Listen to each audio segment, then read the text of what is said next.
kuning atong jail system, di ba?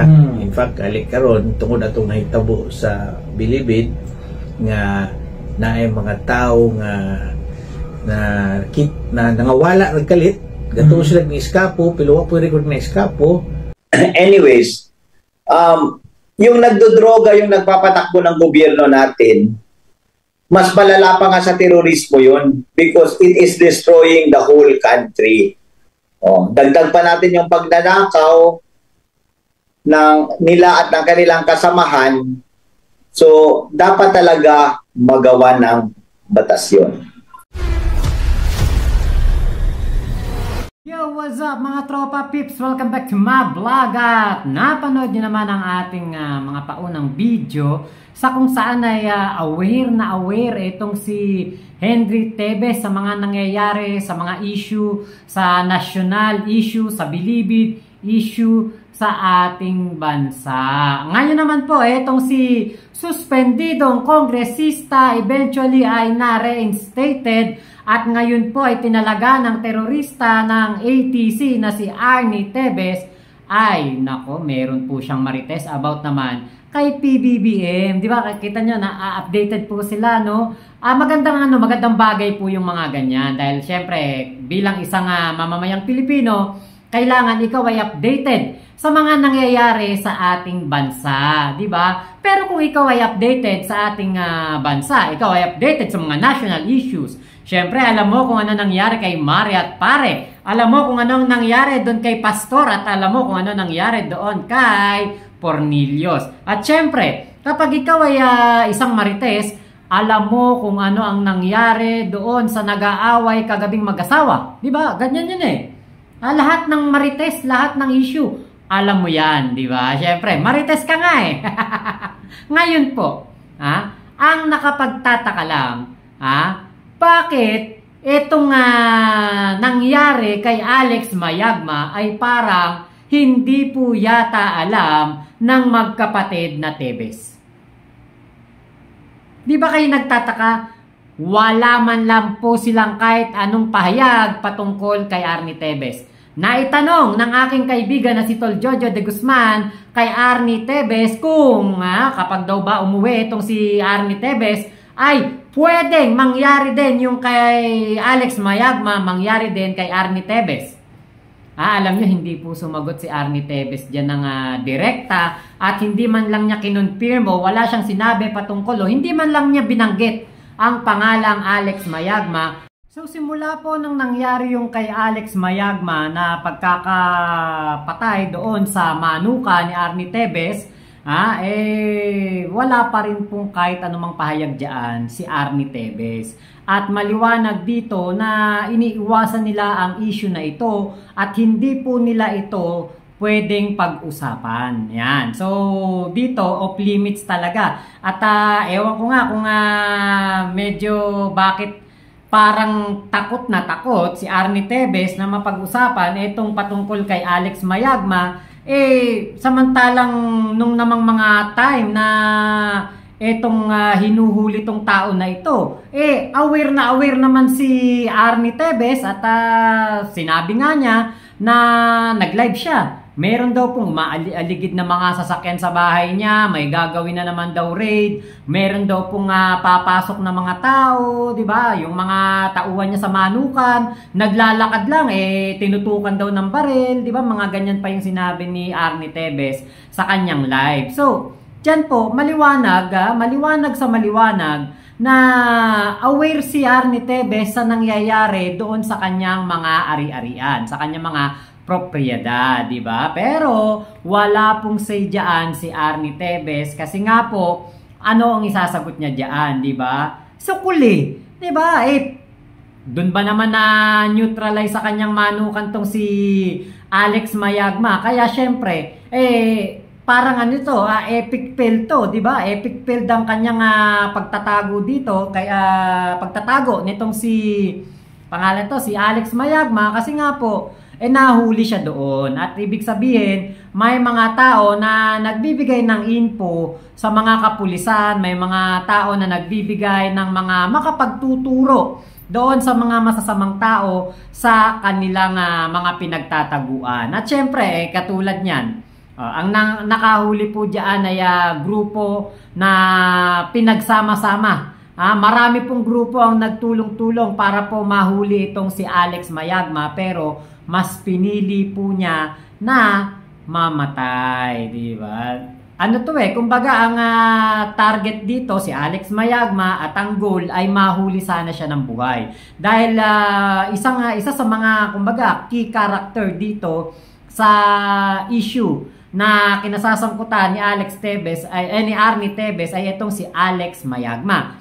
Etong si Arnie Tevez syempre pwedeng makapagbigay ng mga information nitong si Alex Mayagma, kaya dalawa lang yan, di ba? Dalawa lang ang pwedeng mangyari. Etong si Alex Mayagma, doon pinatago ni Arnie Tevez sa kanyang ari-arian para hindi mahuli at hindi makapagpahayag ng kanyang mga nalalaman sa mga iniutos o sa mga pinagawa sa kanya kuno o daw nitong si Arnie Tevez, di ba? O ngayon, kung ito naman ay pangalawa, etong si Alex Mayagma daw po, meron akong isang nag-comment sa akin na si Alex Mayagma daw po ay magnanakaw lang daw ng manok doon at doon lang daw po ito nahuli.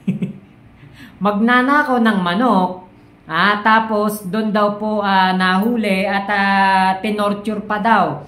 Tapos ito daw pong si Alex Mayagma ay hindi daw po tama ang ginawang pagkakahuli dito. Ewan ko kung mali ba yung ginawang paghuli kay Alex Mayagma. Wanted yung tao. Ano yun? Porke nasa manukan ba ni Arnie Tevez mali ang ginawang paghuli? Di ba? Parang hindi ko po maintindihan kung bakit ganyan po kahina ang mga kaisipan at mag-isip itong mga pro-Tevez na ito na nagko-comment sa atin.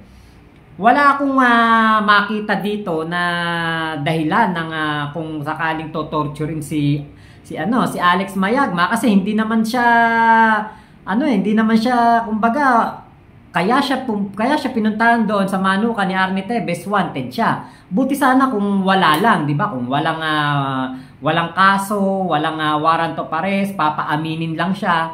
Baka nga doon ay pwede siyang pilitin na magsalita. Pero yung ganyan ikay wanted at meron kang warrant of arrest at ikay hinuhuli, hindi na po yan na kumbaga sasabihin pa na tinorture o sinaktan at illegal yung ginawang paghuli. Wanted nga yung tao di ba? Tapos meron din pong nagsabi sa akin na eto nga daw pong si Alex Mayagma ay wala daw pong baril. Ala daw baril to. Pero alam niyo po, napakatindi ng mga kaalyado nitong si Alex Mayagma.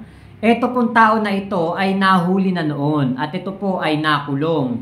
At kahit po election gun ban ay napalaya po siya at nakapagpiyansa yata siya. I'm not sure kung nakapagpiyansa or pinalaya dahil illegal detention ang kanyang kumbaga ang kanyang binibigay na dahilan o kumbaga dahilan para siya makalaya.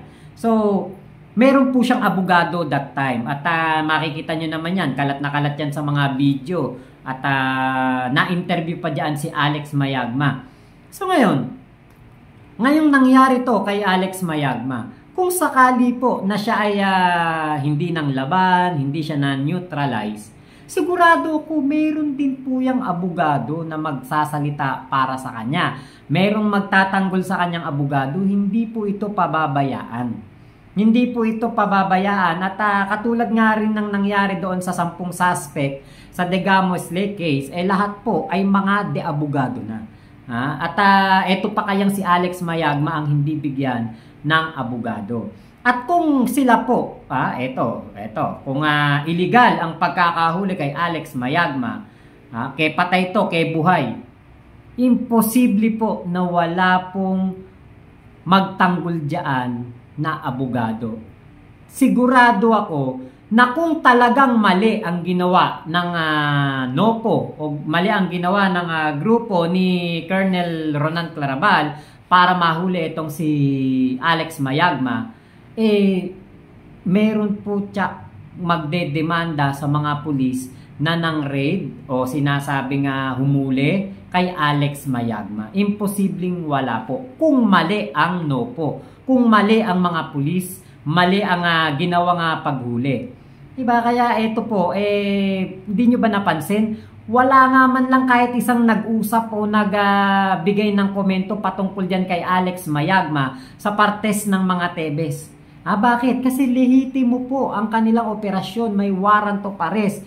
Tapos, yung time na nagngangangaw-ngaw itong si Tebes sa live niya at tinatakot niya yung mga tao na merong papasok na naman sa kanyang bahay, may magtatanim na naman, aware po siya na meron pong nangyayaring panghuhuli doon sa kay Alex Mayagma sa kanyang manukan. Pero hindi na nga po sila nagbigay ng salaysay. So isa lamang itong patunay na alam nila, kilala nila, at aware sila dito kay Alex Mayagma. Hindi na nga lang sila nagsalita kasi wala po silang maibibigay na opinion dito na makakabuti sa kanila. Siyempre, naakusahang terorista.